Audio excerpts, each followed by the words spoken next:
오늘부터는 유마경을 공부하기로 했습니다.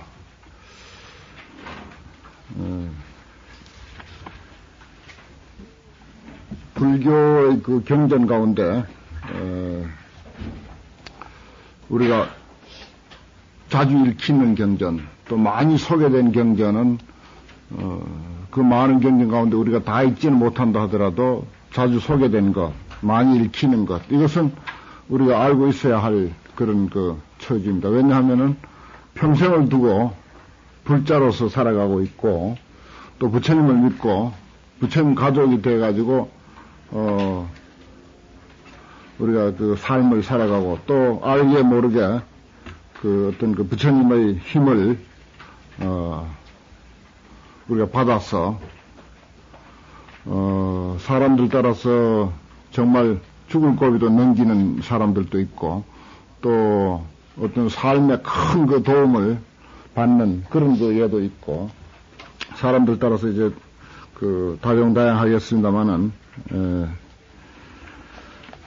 우리가 불자로서 무엇을 가지고 과연 불자라고 할 것인가, 뭐 그것도 한두 마디로서 이제 우리가 그 결론 내릴 수는 없지만은, 그래도 부처님을 그 믿는다면 부처님을 잘 아는 것, 부처님의 정신, 부처님의 마음이 어디에 있다고 하는 것, 이걸 우리가 일차적으로 그 부처님의 그 제자 또는 불교를 믿는 사람의 어떤 그 척도를 그걸로 재는 게 바람직하지 않을까, 이런 그 우리가 그 생각을 해볼 수가 있는 거죠. 누굴 안다 하면은 그 사람을 얼마만치 아느냐, 언제적부터 아느냐, 이걸 가지고 우리가 그 사람하고 잘 아느냐, 좀 덜 아느냐, 이런 것을 우리가 생각할 수 있듯이, 마찬가지입니다. 우리 부처님에 대한 것도, 부처님의 마음, 부처님의 진정한 정신, 또 부처님 평소에 우리들에게 뭐라고 했는가, 이런 것들을 우리가 얼마나 아느냐 하는 걸 가지고, 어떤 그 불자의 그 무게라고 할까, 척도라고 할까, 뭐 이런 것을 가름할 수 있지 않겠나 하는 그런 생각도 우리가 해볼 수가 있겠죠. 뭐 그런 그 의미에서 또 그렇고, 또 우리가 불자로서 살아가는 그 삶의 한 양상으로서도 그렇고, 부처님 경전을 공부하고 부처님 말씀을 우리가 배운다고 하는 것은 생활화가 되어야 될 것 같아요. 생활. 뭐 특별한 일이 아닙니다, 결국. 뭐 큰 마음 내 가지고 뭐 아주 되게 큰 일이나 하는 것 같이 우리가 생각할 수도 있는데, 사실은 그 큰 일이 아니고 불자라면은 그냥 보통 생활, 생활화가 되어야 되지 않겠나 하는 것입니다. 우리는 그 뭐 어디 가서 법문 좀 듣고 공부 좀 한다 하면 대단히 큰 일로 생각을 하는데, 사실은 그 큰 일이 아니라 어떻게 보면 큰 일일 수도 있죠. 그러나 불자로서는 당연한 일이고, 그렇지 못하면 오히려 그것이 불자된 도리가 아닌 걸로 그렇게 우리가 이해를 해야지. 그런 뜻에서 이제 그 불교 공부라고 하는 것은 하나의 생활로 우리가 받아들여야 될 것 같아요. 그동안은 그 뭐 여러 가지 선문을 그동안 했습니다. 임재록 하고 영가 증도가를 하고 신신명 이렇게 했는데, 그것은 그야말로 그 선사상을 그 나타내고, 또 선사상이라고 하면은 그 불교의 어떤 그 정신을 뭐 이렇게 굽은 길로 돌아오는 것이 아니고 아주 지름길로 바로 전국을 찔러서 그 나타내는 뭐 그런 것이 바로 선사상이다. 우리가 이렇게 그 쉽게 단정을 할 때 그 참 어떻게 보면은 그 상식을 뛰어넘는 그런 그 말씀도 있었고, 어떻게 보면 격밖의 그런 그 이야기도 있었고, 그러면서도 또 정말 선사님들의 그 참 시원시원하고, 또 그 짧은 말 속에 굉장히 그 함축된 내용이 그 많은 그런 것들을 우리가 열심히 보았는데, 이번에는 이제 그야말로 경전을, 가지고 부처님의 말씀도 듣고, 또 부처님의 제자들의 말씀도 듣고, 또 부처님과 제자들과의 관계에서 벌어지고 있는 온갖 여러 가지 생각들, 이런 것들도 우리가 경을 통해서 이제 읽어가는 그런 계기가 마련된 것입니다. 경전 공부라고 하는 것은 이건, 수행으로서, 하나의 수행입니다.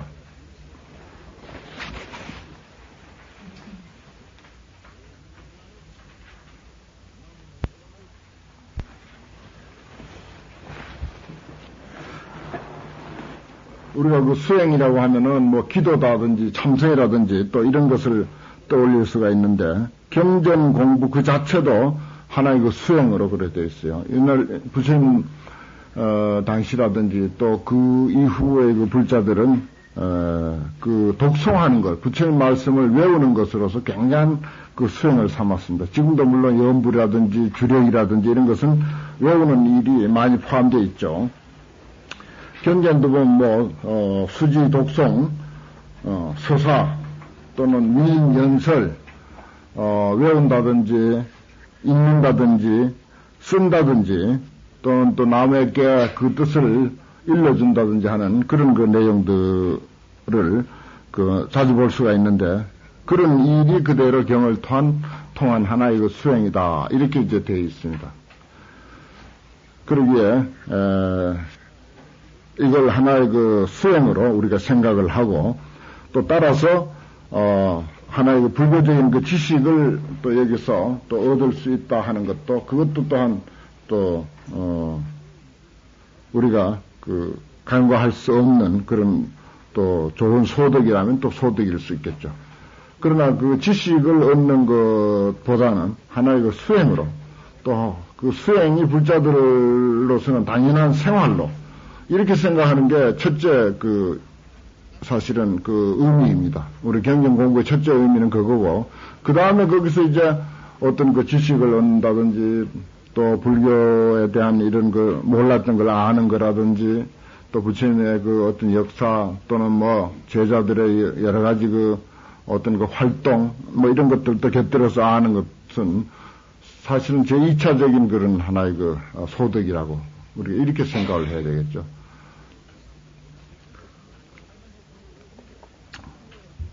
지금 우리가 공부하려고 하는 이 유마경은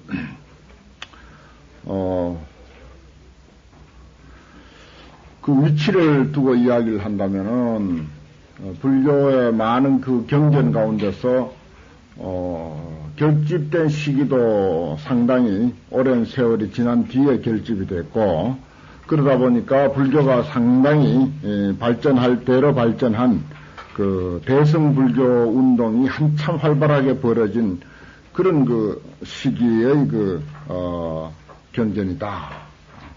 어떻게 보면은 이 대승불교 운동의 혁명적인 그런 어떤 선언서 같은 그런 역할을 또 하고 있습니다. 물론 금강경이라든지 법화경, 화엄경 같은 것도 소승을 억제를 하고 대성을 선양하는 그런 내용이 굉장히 많죠. 말하자면 그 말은 무슨 소린가 하니, 바람직한 어떤 불교를 세상에 전파한다는 뜻입니다. 대성을 선양한다는 말은 그동안 바람직하지 못했던 어떤 폐단들을 말하자면 억제를 하고 아주 바람직한, 그야말로 부처님의 정신에 맞는 그런 불교를 선양한다, 그런 뜻이에요. 무슨 무엇을 어떤 단체를 배척하고 어떤 새로운 단체를 갖다가 지지하는 그런 의미가 아닙니다. 그래서 대승불교 운동의 본래 의미는 그래요. 부처님의 본래 정신으로 돌아가는데 그 뜻이 있어요. 그래서 대승경전이야말로 진짜 부처님의 마음에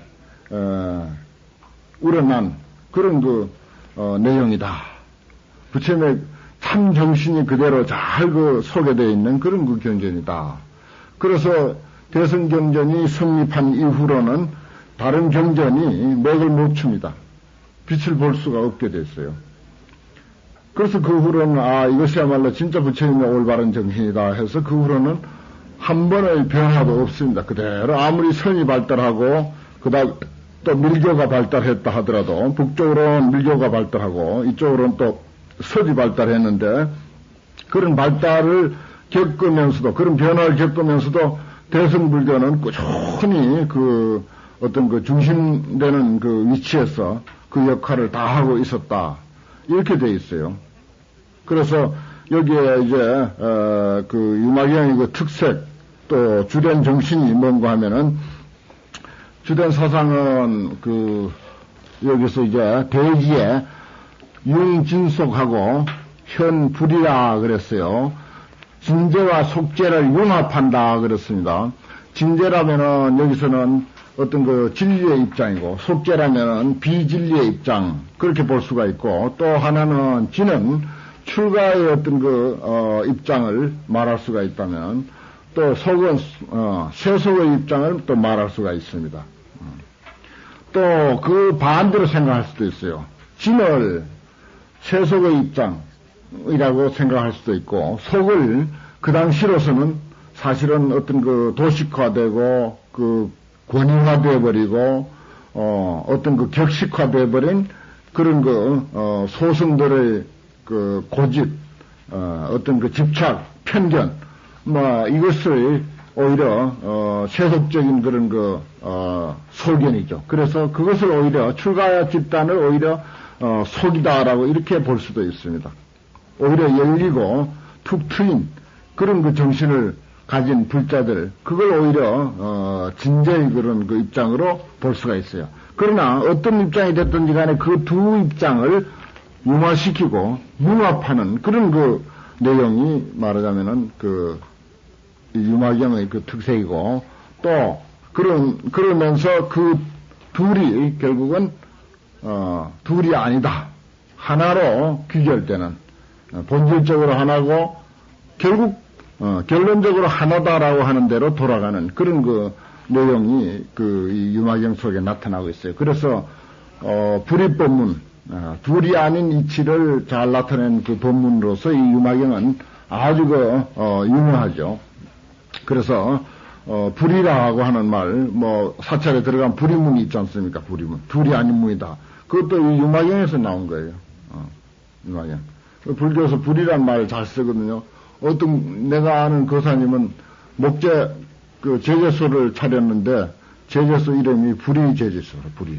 불이 목재인가 뭐 그래요. 그래 여기다 이제 뭐 티 샀을 때 그걸 또 새겨가지고 내인데 들고 왔어. 선전 좀 하라고, 입고 선전하라고. 이제 불이라고 하는 말이 참 좋거든요. 우린 전부 나눠져가지고, 둘이 돼가지고, 너는 너고 나는 나고, 그래가지고 서로 고집하고, 또 서로 편견을 갖고 있고, 편견을 가지고 있으니까 상대는 그러고, 나는 옳고, 이래서 싸우게 되고, 그래서 문제가 야하게 되고, 그러다 보면 결국 불행이 거기서 싹트게 되고, 그걸 극기하는 되돌릴 수 없는 그런 참 어려운 상황으로까지 그 인간관계를 몰고 가는 그런 그 현상들이 있는데, 본질적으로 둘이 아니라는 것을 우리가 발견해야 되고, 또 결국 우리는 둘이 아니다라고 하는, 그렇게 편견을 가지고, 적대시 할 그런 그 관계가 아니라고 하는 사실을 우리가 그 속에서 깨달아야 된다. 그랬을 때 인간이 누릴 수 있는 행복을 평화를 한껏 누릴 수 있다라고 하는 것이 말하는 이 유마경의 배기다, 큰 뜻이다 이렇게 이제 볼 수가 있습니다.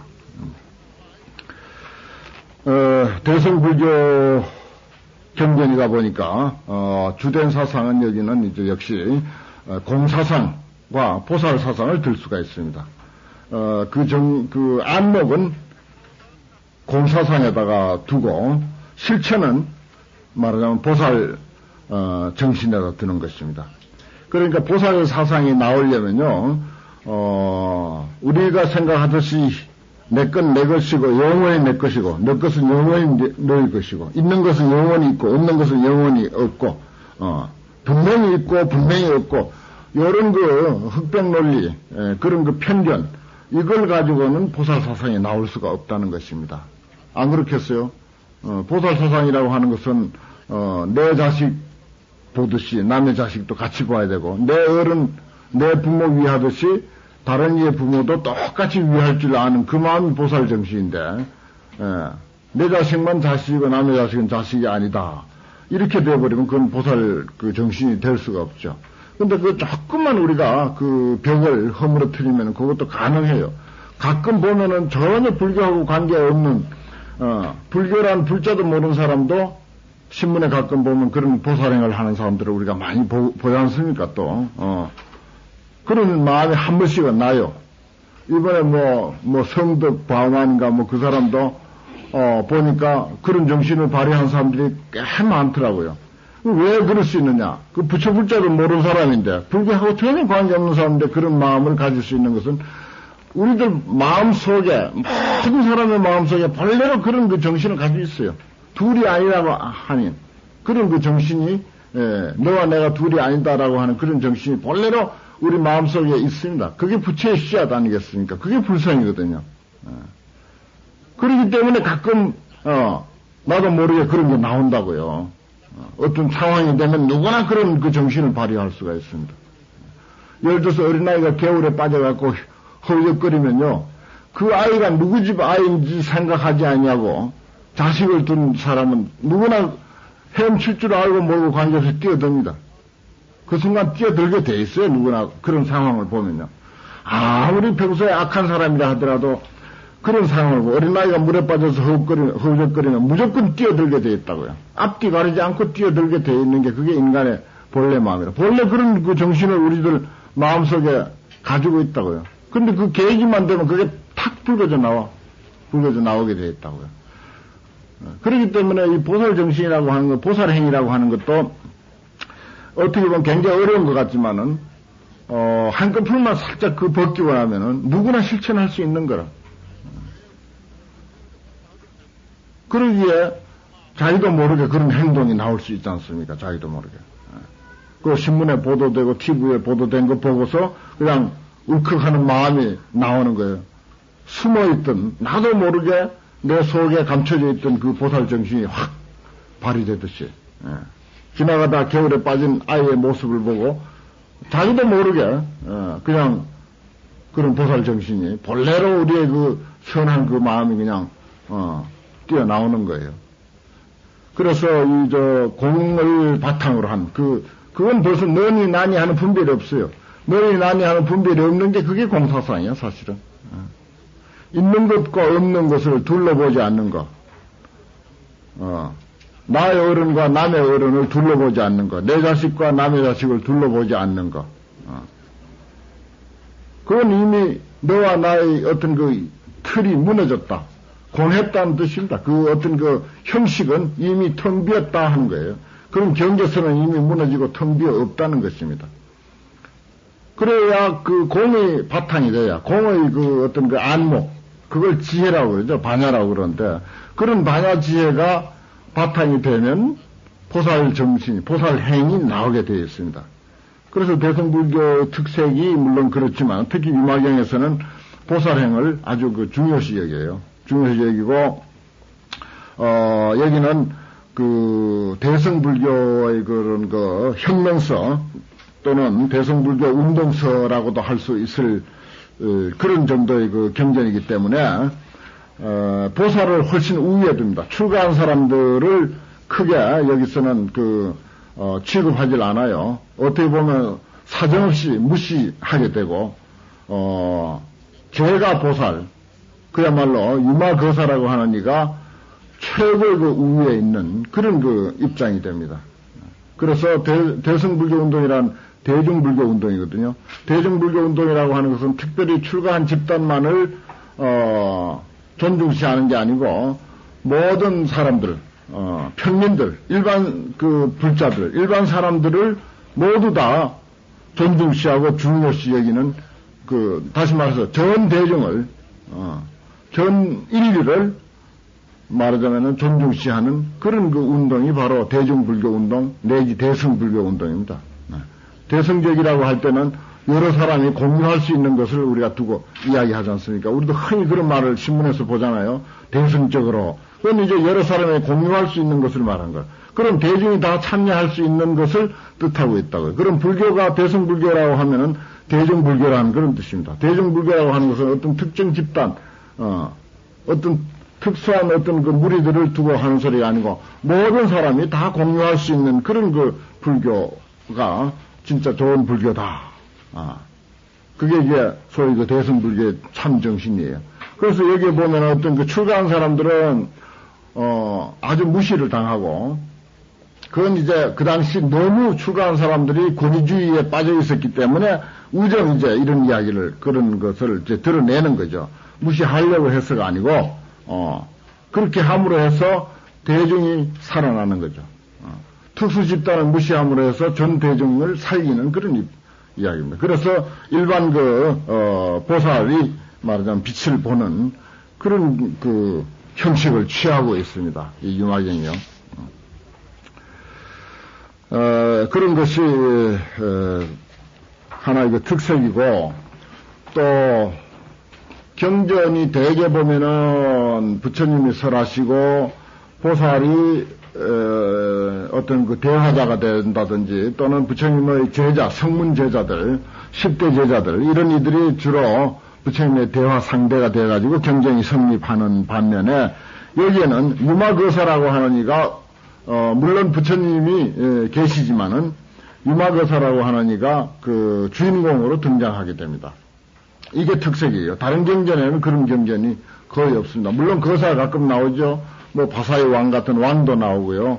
또 미란다 경 같은 이는 미란다 그 왕과 나선 비구, 나선 비구경이라고도 하고, 그런데 나선 비구와 그 두 분의 그 대화가 또 말하자면 주를 이루고 있고 그렇긴 합니다만은, 여기서는 이제 거사분이 그 주인공 역할을 합니다. 그것하고 또 보살이 말하자면 우리가 말하는 소위 보살이죠. 제가 부인인데 부인이 주로 주인공 역할을 하는 경전이 그 유명한 그 뭐죠? 승만부인경, 그대로 이름이 승만부인경이라. 그래서 이 대승권에는 승만부인경도 굉장히 인기가 있고, 그보다 더 몇 배로 더 인기 있는 것이 이 유마경입니다.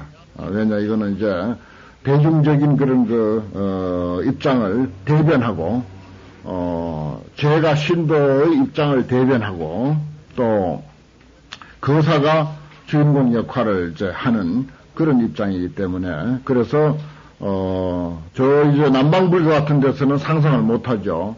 그러나 이 대중불교, 대승불교에서는 상당히 그 인기가 있습니다. 그래서 유마경도 해석을 옛날 사람들이 굉장히 많이 했어요. 번역본도 말하면 인도 말에서 중국말로 번역한 것도 6가지 또는 7가지씩 그렇게 됐어요. 우리나라에서 번역한 것도 몇 가지가 물론 있습니다. 그 강의도 이제 가끔 있는데, 크게 유마경 강의는 흔치 않아요. 근데 이제 그러나 나도 이제 유마경을 그 전에 한번 보고는 참 감명 깊게 읽었어요. 굉장히 감동은 지금도 남아 있습니다. 그래서 이 유마경을 언젠가 한번 야무지게 공부를 해야 되겠다 했는데, 이번이 기회가 마침 돼서 하게 됩니다. 유마경에 대한 주변 이야기는 이쯤 하고, 또 부족한 것은 이제 공부하는 과정에서 유마경에서 볼 수 있는 그런 특색들을 간간히 말씀을 드리도록 그래 하겠습니다. 우선 경의 제목을 살펴보겠습니다. 유마힐 소설경이라 그렇게 했죠. 우리가 유마경 이제 그렇게 편의상 그래 부르는데, 물론 유마경이라고도 해요. 그러나 이것은 구마라습이라고 하는, 삼장법사 구마라습이라고 하는 분이 아주 참 경전을 가장 많이 번역했고, 인도 말을 중국 한문으로 번역한 분입니다. 가장 많이 번역했고, 또 이분 번역한 것이 제일 중국 사람들 정서에, 이쪽 사람들 정서에 잘 맞게 됐다라고 해서 이분의 번역을 제일로 쳐요. 물론 다른 사람이 유마경 번역한 것도 많습니다. 예를 들어서 화엄경도 또 딴 사람이 번역한 것도 있고 구마라습이 번역한 거, 그 화엄경에는 실체가 안 타죠. 또 예를 들어서 금강경 같은 것도 그렇고 또 다른 경전도 딴 사람이 번역한 것도 있고 구마라습이 번역한 것도 많이 있는데 구마라습 번역을 제일로 쳐요. 왜 그런가 하니 구마라습이라고 하는 이는 구자국 사람인데 저기 지금 중국의 아주 그 서쪽이죠. 지금 티베트에서 더 그쪽 거기 요즘 지금 인도하고 그 국경에 지금 싸움도 가끔 이제 일어나고 있는 그 나라 부근인데 옛날에 북인도쯤 됐죠. 거기 사람인데 이분이 워낙 뛰어나가지고요. 이 구마라습이라고 하는 일을 중국에 모셔오기 위해서 북인이라고 하는 사람을 보내가지고 전쟁까지 일으켰습니다. 전쟁까지 일으켜서 이분을 모셔왔어요. 그만치 뛰어난 인물이었습니다. 그리고 이분에 이렇게 딸린 이야기들은 많아요. 그렇게 위대한, 그렇게 와가지고는, 전쟁통에 여의치 못해가지고 한 10년간 거의 갇혀 있다시피 그렇게 중국에 갇혀 있었습니다. 그러면서 중국어를 아주, 그야말로, 중국 사람보다 더 중국어를 잘하는, 한문을 잘하는 그런 그 대학자가 됐어요. 그러니까 인도말에 능통하죠. 중국에 와서 한 10여 년 있었으니까 그만치 능통하죠. 그래서 이제 세월이 이제 좀 평정이 돼가지고 본격적으로 경전을 이제 번역하게 되는데 국가에서 천재들 한 1000명을 뽑아가지고 그 뒷바라지를 이제 하게 했습니다. 그러니까 뭐 육문하는 사람, 뭐 그 말을 번역하는 사람, 뭐 중의하는 사람, 온갖 뒤에 그 팀들이 국가에서 말하자면 역경원을 차리고 그 역경원장으로 말하자면 구마라습을 모시고 그렇게 해가지고 경전을 본격적으로 번역을 해가지고 경전 번역이 아주 많습니다. 거기 보면은 파트가 많아요. 여러 파트가 있어가지고 그래 왕이 말이죠. 늘 그 정사를 보고 나서는 늘 거기에 역장에 출근을 하기도 하고 그랬습니다.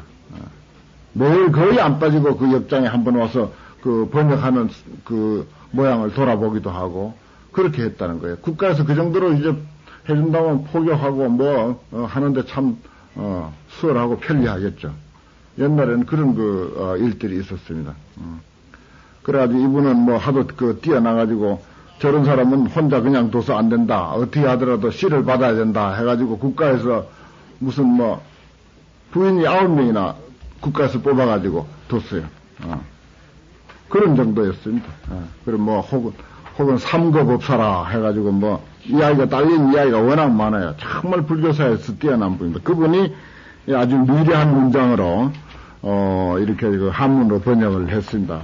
우리는 이제 한문권에서 우리가 살았기 때문에 한문 경전을 그래도 우리가 좀 공부를 해야 그래도 공부하는 것 같고 이걸 우리어걸로 번역해 놓은 것들도 있지만 그걸 가지고 공부하면 별로 하는 맛이 없어요. 공부하는 맛이. 그리고 뜻이 제대로 전해지지가 않습니다.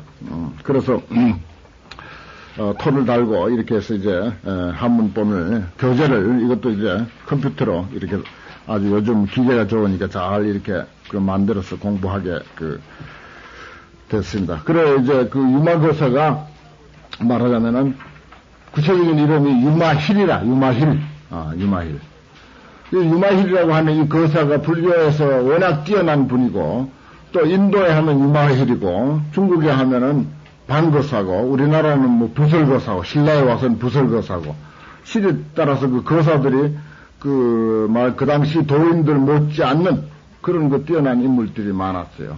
그 중국에 왕유라고 시불이라고 하는 시인이 있습니다. 3대 시인을 꼽거든요. 시선 하면은 누구죠? 이태복을 꼽고 그 다음에 시선이 이제 이태백이고 시불이라 하면 왕유를 꼽는 거라. 그래 이 사람이 유마거사를 존경한 나머지 유마힐이라고 하는 맞자와 히자를 따가지고 마힐이라 자기 호를 마힐이라고 왕마힐이라 그래요. 그리고 또 누구도 이 호를 딴 유명한 분도 있고 그렇습니다. 그분이 설한바경이다 이 말이야. 소설을 하면 유마일이 설한경이다. 그냥 그렇게 돼 있어요. 유마일이 설한경이다. 요 경이 저 뒤에 가면 이 경을 이름을 뭐라고 하면 좋겠습니까? 부처님한테 물어요. 그러니까 유마일 소설경이라고 하라. 부처님이 그랬습니다. 그리고 또 한 가지는 부사의 해탈 법문이라고 하라. 두 가지를 이제 일러줬어요. 부사의 해탈 법문. 불가사의한 해탈 법문이다. 그러니까 해탈의 경지라고 하는 것은 불가사의 하거든요. 우리 지금 상식으로는 요량이 잘 안 되는 그런 경지라고요. 그러니까 이 유마경을 통해서 불가사의한 그런 해탈의 경지, 대자유, 대해탈의 그런 경지를 누릴 수 있는 가르침이 이 속에 있다.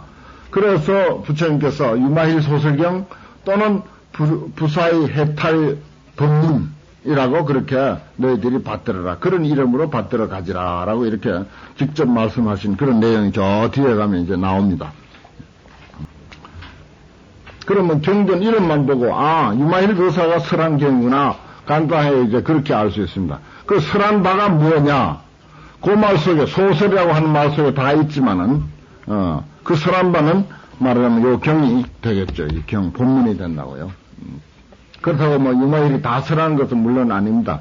유마일이 중심이 돼서 이제 설해진다는 거죠. 불구품이라 그랬어요. 처음에 이게 보면은 불구품 목차를 일단 좀 보겠습니다. 목차를 보고 전체를 한번 가름을 한번 해보죠. 전체 구도가 어떻게 됐는가를 한번 조금 보겠습니다. 목차를 보면 그걸 알 수가 있어요. 불구품부터 쭉 방편품으로 제자품, 보살품 해가지고 14품이 이제 이렇게 유마경의 품입니다. 이 품이라고 하는 것은 요즘 책으로 말하면 장이라고 하는 말하고 같습니다. 제1장, 제2장, 글장장자 있죠.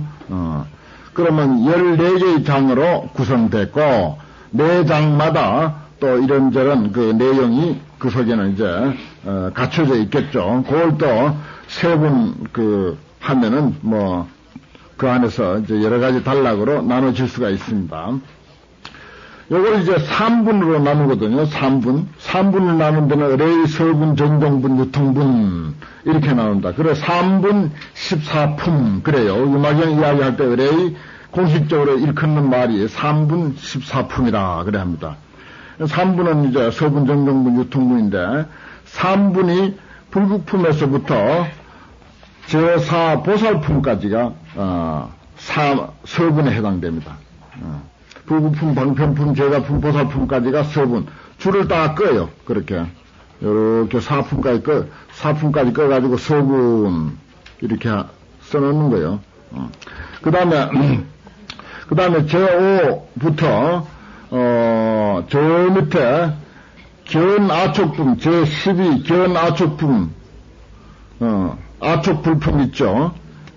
그것이 말하자면은 정동분에 해당되는 거예요.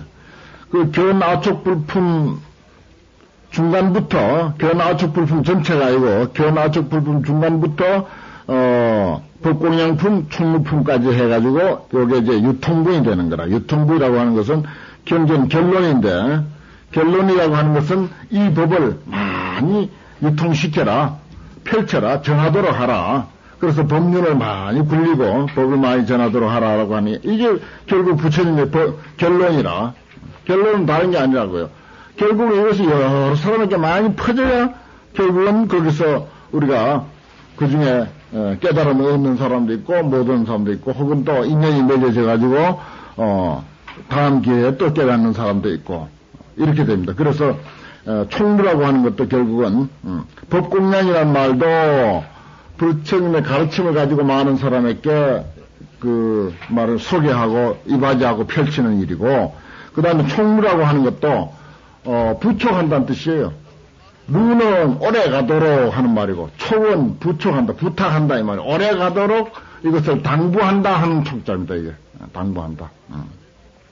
그래서 이 법이 부처님 법이 오래 가도록 당부하고 또 가르치고 또 가르치고 여러분들 여기서 이제 배우면 다음에 이제 가르쳐야 돼요. 집에 가서 식구들 앉혀놓고 가르치든지, 어떻게 하더라도 자꾸 가르쳐야 돼. 이게 그 당부가 이 속에 들어있다고요. 그래서 지금까지 여기 내려온 거예요. 3천 동안 여기 내려온 이유가 누가 가르치지 않았으면 이게 안 내려온 거예요. 책으로도 남기고, 강의로도 하고, 테이프로도 하고, 그래가지고 자꾸 가르쳐야 이렇게 몇 명이 이어지지. 안 가르치면 내려와지겠어요? 안 내려와진다고요. 그렇게 이제 3분 14품이 이렇게 이제 구성이 됐습니다. 그 보면 이제 3분에는 서분인데 서분에도 통서가 있고 별서가 있고 또 그 다음에 뭐 정정분에 와서도 뭐 방장회가 있고 암락회가 있고 뭐 여러 가지 그런 그 세분된 그런 그 내용들이 있습니다만은 그건 이제 공부하면서 이제 살펴보기로 하고 불국품은 이제 서품에 해당되죠. 이 판화요 변상도 유마경 변상도도 이번에 특별히 이제 목판의 걸 이렇게 이제 구해가지고 넣었습니다. 처음에 유마거사가 있고 그 다음에 보면은 유마경 변상도 1 해가지고 저기 뻗쩍 마린 그 영감님 한 분이 앉아 있고 밑에는 보면은 스님들하고 보살들이 병원 앞에 이렇게 와 있죠. 병중의 유마거사를 문병하러 온 보살이라고 그렇게 되어 있죠. 그 유마거사가 병이 난다고요. 그래 병이 나는데 이제 말하자면은 그 문병하러 가는 그런 그 이야기입니다. 그 일종의 아주 희곡 같아요 보면은. 그래서 아주 그 문학적으로도 상당한 가치가 있다고 그렇게 이야기합니다. 희곡서라고 그렇게 이제 불립니다. 그 다음에 그 두 번째 보면 유마거사가 문병원 보살들을 위해서 사자자를 만들어 앉게 하는 거예요. 의자를. 본래 방은 텅 비었었는데 갑자기 어떤 다른 지방에서 그 근사한 그런 안락 의자를 근사하게 만들어가지고 모두 이제 거기에 앉도록 그렇게 이제 하는 그런 그 대목이 또 나옵니다. 그 다음에 이제 세 번째는 보면 유마거사가 화신보살들로 하여금 향적세계에서 공양을 받아오게 하는 거죠. 그러니까 대접하려고 향적세계에서 향적반이라 그래. 벌써 향이 가득히 쌓여있다. 음식이 얼마나 맛이 있는지 그 음식에서 나는 향기 뭐 그런 뜻에서 향적이라 그렇게 이야기를 해요. 그래 향적세계 음식이 제일 맛난다고 해서 그 향적세계의 공양을 받아와가지고 대접을 한 그런 내용이고 그 다음에 유마거사가 불입법문을 설한 후 부처님을 예방하는 거죠. 자기가 이제 법문 할 만치 했습니다. 하고는 부처님인데 이제 와서 부처님을 예배 드리는 그런 그 모습입니다. 그 다음에는 이제 유마거사하고 그 500동자라고 하는 이야기가 나와요. 그 여러 동자들이 또 이렇게 유마거사를 에워싸고 있는 그런 그 모습들, 뭐 이런 것들입니다. 그 다음에 뭐 유마경을 가능하게 된 그 변은 뭐 각자 읽어보십시오.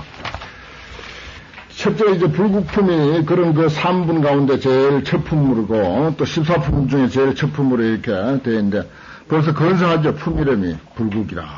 부처의 국토라. 부처의 세계다. 이 말이죠. 부처의 나라. 부처님 나라다 이거예요. 이미 우리는 불국품 할 때 부처님 나라에 와 있게 된 것입니다.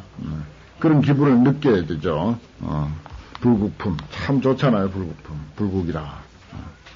부처님 나라다.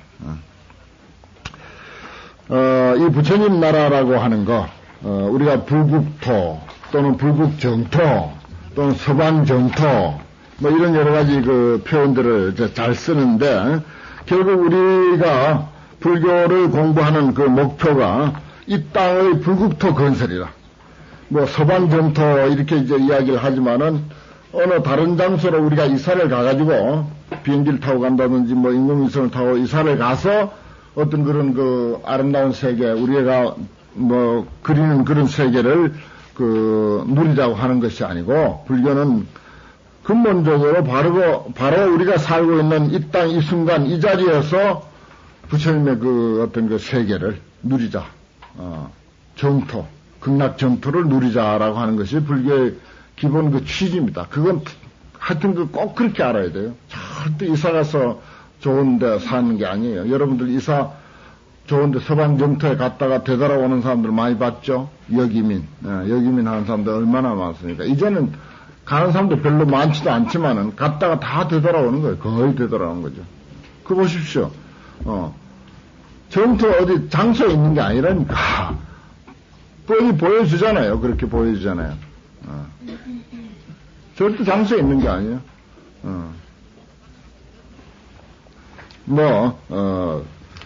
아파트 평수 넓은 데 있는 것도 아니고, 평수에 있는 것도 아니에요. 그러니까, 그런 것하고 관계없이 우리가 불국토를 누린다고 하면은,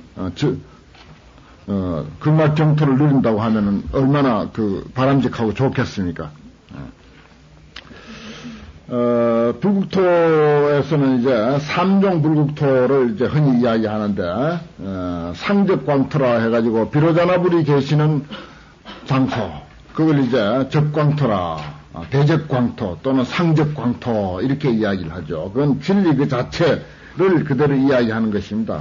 또 우리가 한 생각 일어나기 이전 본래 마음을 가리키는 것입니다. 그 자리가 상적광토거든요. 항상 고요하면서 죽은 물건이 아니기 때문에 항상 어떤 빛을 발하고 있는 거. 적광이라. 그 다음에 또 보신불이 있는 곳은, 실보 장엄토라 해가지고 어떤 닦은 공덕에 의해서 누리는 그런 정토를, 그런 불국토를, 실보 장엄토라 그래요. 그건 예를 들어서 쉬운 비유를 하자면 돈이 많은 사람은 좀 큰 아파트에 산다. 없는 사람은 좀 좁은 데 산다. 이제 자기가 돈을 번 많지 누리는 거죠. 그것을 가지고 이제 보토라고 할 수가 있습니다. 그러나 그것이 궁극적인 것은 아니에요. 그런 데 산다고 꼭 행복한 게 아니거든요. 큰 아파트에서, 정말 외롭고 서글프고 해가지고 자살하는 사람들이 얼마나 많은데. 거기서 찢고 뽑고 맨날 싸움이 전쟁이 벌어지는 경우가 또 얼마나 많은데. 그러면 그거 가지고는 안 된다 이거요. 그러니까 자기가 어떤 닦은 과보만을 가지고 정토라고 해서는 안 되는데, 그러나 또 그것은 그것대로 또 부처님의 입장에서는 또 자기의 어떤 과보 따라서 어떤 국토가 변할 수도 달라질 수도 있다 하는 그런 입장으로 보는 게 실보 장엄토다. 그 자기의 어떤 수행의 과보에 따라서 장엄되는 국토다 하는 것입니다. 그 다음에 이제 중요한 게 범성 동거토인데요. 범부와 성인이 같이 사는 세계. 바로 우리가 사는 이 국토 사바세계야. 우리 현실이라고요. 여기는 잘난 사람, 못난 사람, 있는 사람, 없는 사람, 지혜로운 사람, 어리석은 사람, 성인, 범부 할 것 없이, 공자도 살고 도척이도 사는 거야. 선생도 살고 제자도 살고, 별별 상반된 종류의 사람들이 다 사는데, 이곳이 범성동거토라. 그럼 여기서 말하자면은, 불국토를 우리가 실현해야 되고, 극락정토를 여기서 우리가 실현해야 된다 하는 것입니다. 그것이 이제 말하자면 불국토의 취지죠. 그래서 여기 유마경에서는 이 불국토라고 하는 것은 정토와 예토, 깨끗한 곳과 더러운 곳이 둘이 아니고, 또 범부와 성인이 따로 살지 않는, 함께 머물러 사는 바로 이 사바세계에서의 불국토 실현을 여기서 나타내고 있다. 이렇게 우리가 정리를 하면 되겠습니다. 이 불국토는 이상세계, 이상세계는 멀리 가지 않고 바로 이 순간 이 자리에서, 내일이 있는 것도 아니에요. 바로 이 순간 이 자리에서 바람직한 그런 만족과 평화와 행복을 누리내야 돼. 그러면은 어디에 있더라도 착하에서도 빈 것이 웃을 수 있고, 금으로 만든 옥좌 위에서도 울 수가 있고 가슴을 칠 수가 있거든요. 그런 여도 얼마든지 있지 않습니까? 그러나 저 다리 밑에 거적대기 깔고 앉아가지고도 아주 기분 좋게 웃을 수가 있는 거예요. 결국은 우리 마음으로부터 해결하지 아니하면은 어디 해결책이 없어요. 어떤 상황이 나를 행복하게 한다, 나를 평안하게 한다, 그건 절대 아닙니다. 혹 그럴 수도 있겠죠. 그러나 그 상황이요, 절대 그 믿을 게 못 돼요. 예를 들어서 꽃 같은 장소에 갔는데 어떤 사람은 굉장히 불안해. 어떤 사람은 아주 편안해.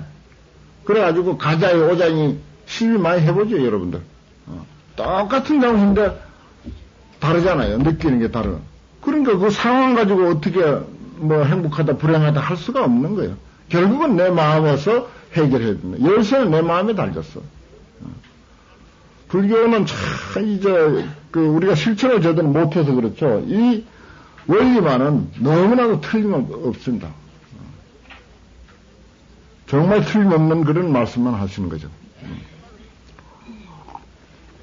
부처님이 워낙 확연히 깨달았기 때문에 그렇습니다. 워낙 확연히 깨달으신 분의 가르침이기 때문에 원리만은 확실하죠.